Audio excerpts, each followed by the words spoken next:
Welcome. I'm Leslie Canham. I'm Mary Gavoni. I'm Linda Harvey.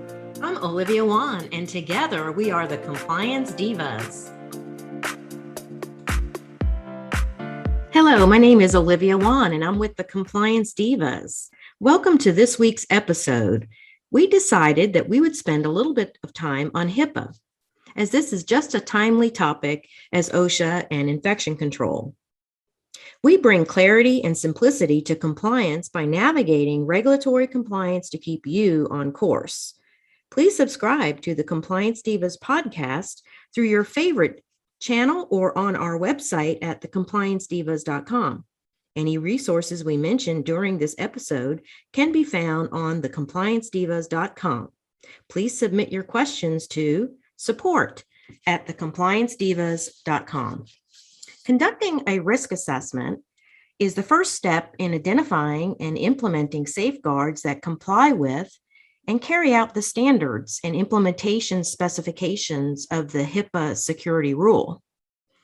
If you create, receive, maintain, or transmit electronic protected health information, this applies to your dental office. There is not really a specific methodology other than conducting of the risk assessment, also known as analysis, as being the foundational element in the process of achieving compliance. And this is a requirement. So dental offices must identify and document reasonably anticipated threats to electronic protected health information and prepare a corresponding work plan. I wanted to mention before we get started that the previous director at the Office of Civil Rights mentioned in discussing a settlement with a health insurer that if covered entities don't invest the time and effort to identify their security vulnerabilities, be they technical or human, hackers surely will. And this case of the health insurers vividly demonstrates the damage that results when hackers are allowed to roam undetected in a computer system for nearly 9 months. And with this particular case, there was a $6.85 million settlement. So let's talk with the divas about this timely topic. Linda, can you please describe the process of a risk assessment for our listeners? Yes, Olivia, this is such a timely topic. I know we've spent, like you mentioned, a lot of time focusing on all the changes with OSHA and CDC. It's very important that our listeners keep their awareness and their focus and their guard, if you will, up on all the areas of their practice that require compliance with different laws. And this HIPAA is certainly on the forefront with all the fines and ransomware that's happening. So the risk analysis or risk assessment is a requirement of the security rule, as you mentioned. And so I'd like to just stress the fact that the security rule became effective in 2005. So this is not a new requirement, although some of our listeners may be new to dentistry or started a new practice and may not be as familiar with it. The Office of Civil Rights has a guidance document on how to conduct a risk analysis, and we will make that available on our website. And I'd like to highlight a few of the points in that document so that our listeners can review it and understand what to look for as they're conducting their analysis or learning how to do one. Well, first and foremost, it is a requirement, as we both mentioned, to conduct an accurate and thorough assessment of the potential risk and vulnerability to the confidentiality, integrity, and availability of electronic protected health information. So in order to do that, we have to look at the different steps involved. And this document goes further and describes those and helps someone understand what the elements are of a credible and thorough risk analysis. First, we need to look at the data collection, just like almost a scientific research project in high school, for example. Look at the data collection. You need to identify where is all your electronic protected health information stored and transmitted. And with the use of so many mobile devices these days, we can't eliminate the fact that our personal cell phones may have PHI or EPHI on it. I'd like to just bring the attention, Olivia, to the fact that some of the programs and different services that our listeners subscribe to in their practice encourage the use of cell phones because of the ease and the convenience of the size of the device, and there's special lights they can attach for pictures and taking photos and whatnot. And we have to think about where's this data live and what devices is it on. So that's the first thing, looking at that. And then identify all the different, and document along the way. Let me just state that as well. The potential threats and vulnerabilities. That's a really important piece to look at the weaknesses in your network as well as in your human firewall, as far as training and things along those natures for your team. This is a point now when you identify the threats and vulnerabilities that you want to confer with your IT partner to go through all the layers of security that they have in place. You know, it's not uncommon for us to talk about the layers of protection in a dental setting for protecting ourselves against the risk of aerosols. So we have to protect our practice and our patient data the same way. Think about the layers of protection that you have to safeguard your electronic protected health information. And then once you look at the ideas and options or potential threats, look then at the current security measures that you have in place. When we read now about some of the different factors, I've just read an article or several articles lately on the zero trust factor. That takes security to a whole nother level where just having two-factor authentication or having a virtual private network may not be sufficient. And I'll qualify just briefly that a two-factor authentication is when we're required requirements that are set forth to identify yourself when you're logging into one of your softwares. And it's simply more than a username and password. That only counts as one identifier. The second one is when you get a code or a phone call, you get a text or phone call with a special code that you then have to input. And you see that with banking and all other businesses and companies that we work with, this is a requirement for us to have in place too, to maintain high level of security. And then the next step, Olivia, is to determine the likelihood of that threat. Once we look at a threat, whether it's a fire or ransomware or whatever that threat might be, what's the likelihood of it occurring? And then what's the potential impact to the office? So while let's say maybe you live in a flood, or let's just say maybe you work in a flood zone. I'm here in Florida. There's a lot of coastal areas. So the likelihood of a threat could be a storm, a hurricane, or some water damage or flood. But then what's the impact of that? Is the impact to the data, not to the building? We know the building could be demolished, but what's the impact to the data? Is our data secure because we have redundant backups and it's never exposed or never lost? So those are the main highlights when you're looking at conducting a security risk analysis. Olivia, I'd like to also enlighten our listeners to a couple of different points about conducting it. The risk analysis is not a checklist. It's not a quiz that you take online. It does require some support and assistance from your IT partner, but they are not the ones that should be conducting it for you. You should be conducting it yourself with the outsider's eye, if you will, kind of like walking into HDTV and evaluating someone's home that needs to have some improvements before they can sell it. What are the improvements you can make to your practice to enhance your security? So there are a couple of different ways that you can approach this. You can certainly use the free tool that's available on the healthit.gov website, healthit.gov, and we will make that URL available on our website as well. So that's one place you can start. You can also hire an experienced HIPAA consultant, or you could hire a HIPAA compliance company. But whatever route that a practice chooses, Olivia, I would really caution our listeners to be careful about any phone calls from unknown individuals or companies that are pressure calls, that someone is insisting that you answer questions about your practice now and you conduct the risk analysis over the phone. While they may be a credible company, it's the fact that there are so many social engineering ploys happening in our society and all industries. We don't want to fall prey to that and give our information to someone who could possibly misuse it if they're not who they say they are. So, Olivia, I think those are the main points of describing a risk analysis.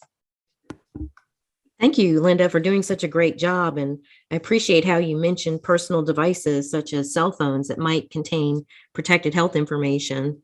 One of the things that we've discovered in the process of doing a risk assessment is everything from operating systems not being current, routers not being commercial grade, not having up-to-date antivirus software, inadequate firewalls, people just walking away from a workstation, or the fact that the IT group that they're working with lacked the competency to serve a healthcare facility such as a dental office, missing policies, backup method insufficient, and employees not being trained. So Mary, how do we fix this? What do we do with the results? And how does a dental office or office manager address a work plan?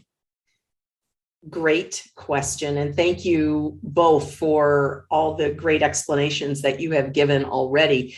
The first thing I will tell our listeners is you have to do something with the results of your assessment. It's not, as Linda said, just a checklist that we go through and say, yes, we do this. No, we don't do that. If there are things that are required, like passwords and changing passwords on a regular basis, those types of things, or having an appropriate type of a router that also acts as a firewall. If you identify that as a vulnerability, then you are obligated to fix it, or at least create a work plan, as we've talked about previously, in how you're going to go about it. So our work plan is, we've identified that we need to have a different type of router and firewall. So our first step may be investigating, contacting various companies to find out what's available, and how do we do the implementation, and so forth. So you have to, for every shortcoming, if you will, any deficiency that you identify, you must create a plan that has specific steps to how you're going to fix it. And you should put timelines on that as well, because I've seen a couple of practices where I helped them through a HIPAA audit, and they addressed, not with me, but with someone else, the same deficiencies year after year after year, and they did nothing about it. You might as well not even do it if you're not going to correct the deficiencies. So unfortunately, some of these items that you identify may have some cost attached to them, but the cost to the practice from a security breach and from the negative publicity from a security breach will be far greater than fixing some of the problems that are identified. And it's very, very important for you to make sure that you document that assessment, that you use some type of a form. I think Linda's going to talk a little bit about the e-tools that are available for you to use, whether you do it yourself in conjunction with a consultant or your IT experts, your IT service technicians. Make sure it's documented and save it in a couple of places so that you don't lose that documentation. And when you do, for example, the 2021 assessment, I would pull out my 2020 assessment and compare notes and see where we're at versus where we were at last year or the year before. So documentation and follow-up are the two critical steps when you identify or get the results of your security risk assessment. Thank you, Mary. I appreciate how you mentioned about the timelines. That's critical and especially important for busy people in a dental office. Before we move on to Leslie, I want to ask Linda, how would you describe the difference between a vulnerability and a threat? Well, thank you, Olivia. I did mention two very technical terms a minute ago. So a vulnerability is more technical in nature. It has to do with a flaw or weakness in the security system itself. As you and Mary have mentioned, the network is not configured properly. The patches aren't being implemented to keep up with any vulnerabilities that have been identified. When you think about, let's just say the operating system, as you even mentioned, Olivia, when you have a software program or your operating system, we think about how often that company sends out a patch, sort of like an update, if you will. And this is exactly why offices can't continue using older versions of Windows operating system, and Windows stops supporting it. So because they find, or the hackers find, vulnerabilities, weaknesses in the code where they can potentially go in and hack somebody who's using that software. And then it's the responsibility of Microsoft or whoever the company is to then fix those holes or flaws and develop patches. So those can be exploited by the hackers who recognize that, and then they can use that to tunnel into your network and exploit your network with ransomware or other kinds of malware or viruses. So now the opposite is sort of a threat, and that is it's a person or a thing that's going to trigger the episode or the security incident. And it could be even unintentionally. It could be through lack of training, or someone gets fooled, if you will, by a phone call when there's a hacker or someone trying to exploit this office through a phone call. So it could be anything along those lines. And the trigger could also be, as I mentioned, hurricanes here in Florida. There's a terrible weather storm coming across now and dumping a lot of rain on California. So there's floods and things happening everywhere on different weather systems that could cause some kind of threat to the practice. So those are the main two differences. And Olivia, I'd like to just make a quick comment regarding Mary's story. That was so perfect to share that story that time, Mary, because when you think about any practice that has a documented history of non-compliance, now you might as well just say, here, I'm non-compliant, come find me if something happens. So this is not a good place for offices to be. And that was a great story, Mary. It just reminds us the importance of following through on all the details with these risk analysis. And I might add that was an $8,000 fine for that. It was huge. Wow, Mary. When I was working on the 2021 risk assessment process for my own office, I wrote down on an index card, and I kept looking at this as I went through these different parts of the analysis. As an example, a vulnerability can be being elderly, and the threat could be COVID. So when you combine the vulnerability with the threat, well, an elderly person that gets COVID might die. So that's a very high risk. And so as we go through these different parts of the risk assessment, you might want to keep that in mind. But I'd like to ask Leslie, how often should a risk assessment be performed? That's a really great question, Olivia. And as Mary mentioned, sometimes dental practices are not looking annually at their risk assessment like they look annually at their OSHA bloodborne pathogen training. And I think that when I've heard of various different dental practices having settlements or fines with HIPAA, it seems that it comes back that they haven't conducted any kind of a training program or a risk assessment program on a regular basis. It's a one and done. They think it's been, we've gone through the risk assessment. Okay, we're good. We're HIPAA compliant. So I'm finding that based on the citations, fines, and settlements for dental practices, that they're documenting that they have not conducted the training on an annual basis. So I can't find the word annual anywhere in any of the HIPAA regulations that I'm researching all the time. It's coming up in the citation process. So it not only annually, but relying heavily on your IT company. My IT company gave me something they called a minimum IT standard of care, which I really like because that aligns nicely with a dental standard of care. And it has to do with all the technology parts that I personally am not familiar with, and many times dental personnel are not, well acquainted with. I'm not on top of all the various antivirus and firewall and patching. I also don't really trust backups. I need someone to tell me that it's working and to show me that it's really restoring. And I'm a little bit leery myself about adding new programs without asking my IT company for assistance and whether that's going to be a problem within my particular system. Thank you, Leslie. It's so true. And we encourage the same thing, even if they're not going through the risk assessment entirely, they should, as Mary pointed out, be looking at the things that they've addressed from the year before to make sure they're revisiting this process. So Mary, what would you say is the most challenging aspect of the risk assessment process?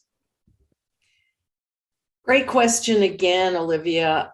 I think for most dental practices, it's really understanding the process itself and the specific questions that are being asked. And Linda mentioned, and I think you did too, Olivia, that in many cases when you do this risk assessment, even though you should be, or someone from your practice should be doing it, you need to call in some IT professionals or a consultant who really truly understands what is being asked of you in the questions. And I think one of the things that many people find challenging is they feel like, well, I've answered that question before. They're just asking it in a different way. Are they trying to trip me up? And the reason is that there are 3 categories of compliance. One is administrative, so that's your policies and protocols. The other is technical, which is software,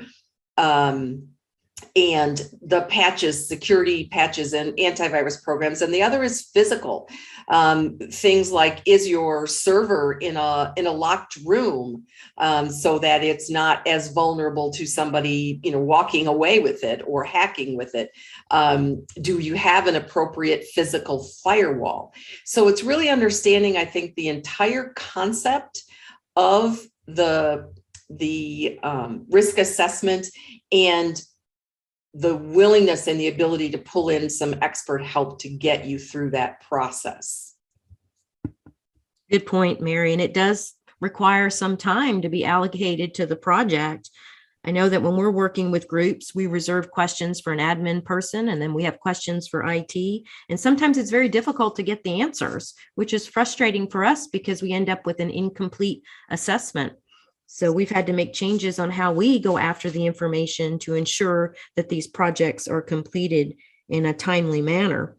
But we find that HIPAA security and the risk of a breach is extremely relevant for today's dental practice and very important information for us to incorporate into our practices and our business.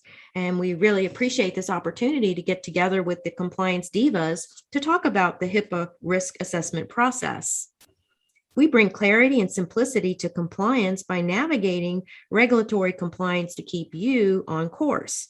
Please submit your questions to support@thecompliancedivas.com.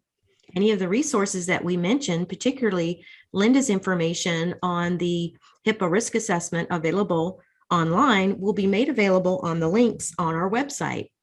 We look forward to working with you next week. Thanks again.